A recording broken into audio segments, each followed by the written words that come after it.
Inshallah, Shaykh will be here for a few more minutes. He has to leave by 2 o'clock, I think. No, we have to be Before, you have to be at 2 o'clock with it. So, in this brief time, whatever the questions we have, inshallah, those who participated in the program will prefer that they can ask the question first. Yes, go ahead. Um, if somebody is doing hijama and the one who is doing hijama upon is possessed with jinn, so how do we protect ourselves from that jinn? Yes, for the one who is doing hijama, or even if you're doing ruqya, one of the things that you should recite a lot before you do any of these things is La ilaha illallah wahdahu la sharika lah lahul mulku wa lahul hamdu yuhyi wa yumeet wa huwa ala kulli shay'in qadir. Do that as much as you can before you do, especially ruqya. It has more impact and you are least affected by that. Just like a doctor, when he goes to do a surgery, he has all this face mask, proper clothes on to protect him from getting any contamination. Your contamination is a spiritual contamination. You don't want that thing to backfire on you. A lot of people who do these things and they don't know what they do, they end up more sick than the person who they try to heal. And because it's a monetary thing now, a lot of people, it becomes big. You know, taking out Jinn is a I'm sure there's app for that now, and people going online and doing all sorts. It's a big business. It's a huge business. A lot of it is fake. 'Cause money is not the primary reason you want to do that. The main reason you want to is to help that person through your spiritual connection. And the more you are committed spiritually, the stronger you are to able to deal with that jinn. Okay? Yeah. I have a two-part question. Allah created jinn with the fire and human with the mud and other things, right? How does Sharia, I heard in with Maulanas and Quran, I read it in books and all the things, it says they're Muslim jinn and they are used at that too and they're virgin. So how the intermarriage works, if intermarriage works together, that they can marry to Muslim jinn or jinni or something. My other question comes in, if jinni is made with fire and human beings made with mud and all, flesh and all the things, when they're making love or making intercourse, the fire, how does the fire and that works together? Because that's what I read last night in the book. It said if Islam does not allow that the people they get married with Muslim jinn and all the things, but a lot of scholars say don't get married because of. Yes, the question as can jinn marry a human being? Muslim or non-Muslim, it doesn't matter. Okay. Now they do have sexual gratification with human being. There's no ifs and buts about that. Jinn can come, and that's why you recite when you have relationship with your wife. So you prevent them from coming in. Other than that, they can come into the middle of your, and they can have all sorts of erratic gratification of the human being. Can jinn marry to human being? Majority of Ahlul Sunnah wal Jama'ah scholars say no. Especially women cannot marry a jinn. No. No, at all. A man can marry a jinni. There is a lot of difference. Majority say no, but a few of them allow a Muslim man, to marry a female. The reason being her state of pregnancy with a jinn, then it's rajam, or it's stone or whatever it is. So it is highly a topic that majority of the scholars of Ahlul Sunnah wal Jama'ah say no, a human being cannot marry a jinn. Jinn have their own community and you have your own community. The animals have their own community. The birds have their own community, and all creation of Allah has their own community. So I would say absolutely no to that question. Yeah. Don't look for second wife as a jinn.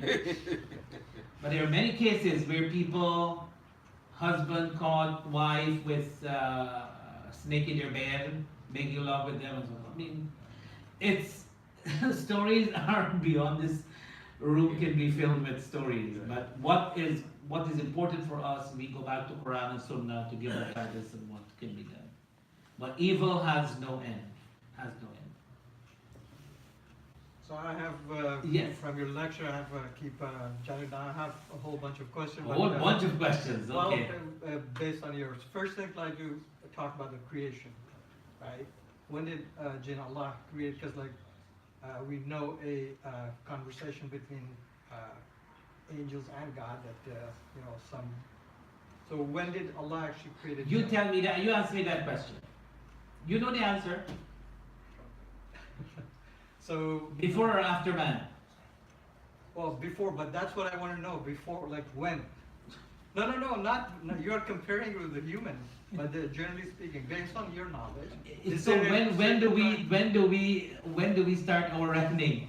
With jinns or with man? No, again, my question is not comparison between this and that. We know already. Quran actually talk about it. So jinn were created before.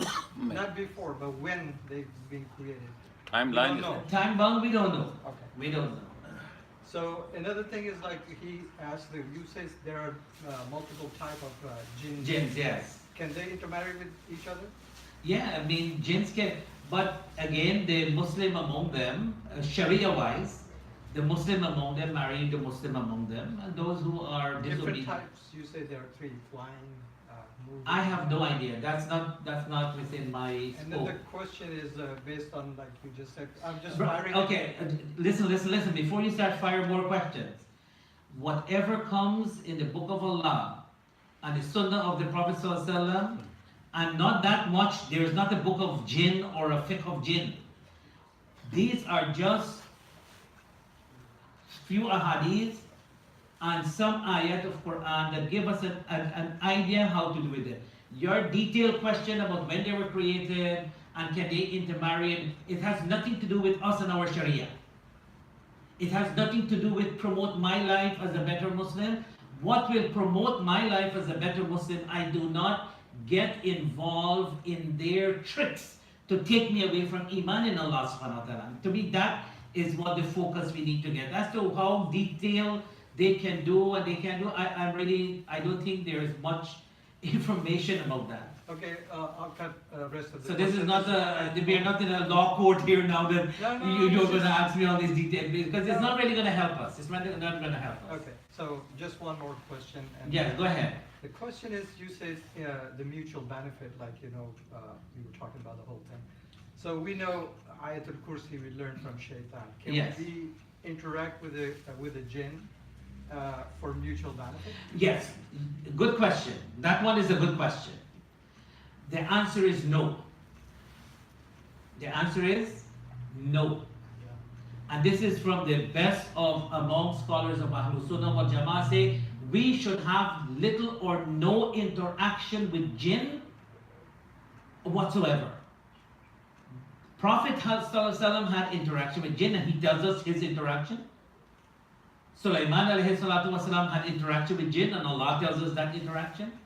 Other than that, ordinary human being, even for good, they should not interact with jinn. Shaykh, one question. How you differentiate a person has a psychological experiences on the jinn? So Very what the good. difference? Yeah. How do you know a person has a medical condition and not to run to the jadoo, what you call it, jadugar? Yeah. Jadugar. Magician or Yes, the one who does the Amil. Yeah.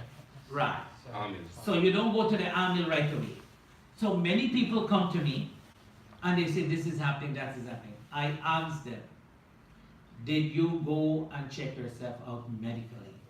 Not one time, but several times until a cousin of mine, they called me and said, Abdul Rahman, this is what is happening. Actually, the brother called me because he didn't want to say the details. So the brother called me and said, we are sitting here, and he is seeing people walking across. They took him to a doctor, they cannot find anything. and now the whole house is scared. We are a family, we don't become scared that easily, but somehow, if I'm sitting here and somebody said, look, a lady is sitting there, and you know he is normal in his 40, 50 years of life, you're not going to take that lightly. And so I kept saying to them, before I come and take a look at him and see what I can do in terms of doing some ruqyah and so forth, did you check him out, check him out, check him out? So I'm big for medical reasoning first. SubhanAllah, just as when I was about to go and help them out, these are my blood relatives, they found a tumor lying on the back of his visual area. And so what that thing is doing, that is playing tricks in his eyes, and he is seeing things what normally isn't there. Because everything goes with the brain. What the brain, the pain, you feel pain and you see things because the brain interprets things. When that thing was sitting on his optic chasm, yeah, I know it's something optic chasm. When it was sitting there, it is giving him different picture. And so he did the surgery. I didn't have to go, and alhamdulillah. So a lot of time it needs good medical analysis and prognosis, okay? If everything fails, either they can do that alone, nothing is wrong with ruqyah, but I still feel that sometimes people go to ruqyah a little too quickly, and sometimes it is a medical, psychological, sometimes he goes through some depression. By the way, when you are possessed or somebody does something to you, one of the first thing is to make you feel depressed. Okay. Depression and pain start moving from here to here, and thing like that. So yes, this evil brings on a lot of depression and sadness and loneliness. That's how they catch you to be in that state. But other than that, you are you are full to go and check yourself medically. And at the same time, nothing is wrong with the ruqyah in the process. It helps. This is, kalamullah and dua from the Prophet you're reciting. And maybe when you go to the Iraqi, the one who is doing it, you have to find out what exactly he's doing. But not because he's a Muslim, you're going to take his word for it. A lot of time you go to Muslim and they do all kind of funny business. So we have to go? So this gentleman has a question. I'm Yes. just saying his question. Yes. He says sometimes you see things at home like blood drops or things. That's what your question is, right? Yeah. How do they come and what is the purpose of those things? Yes, there can be things that can appear in your house.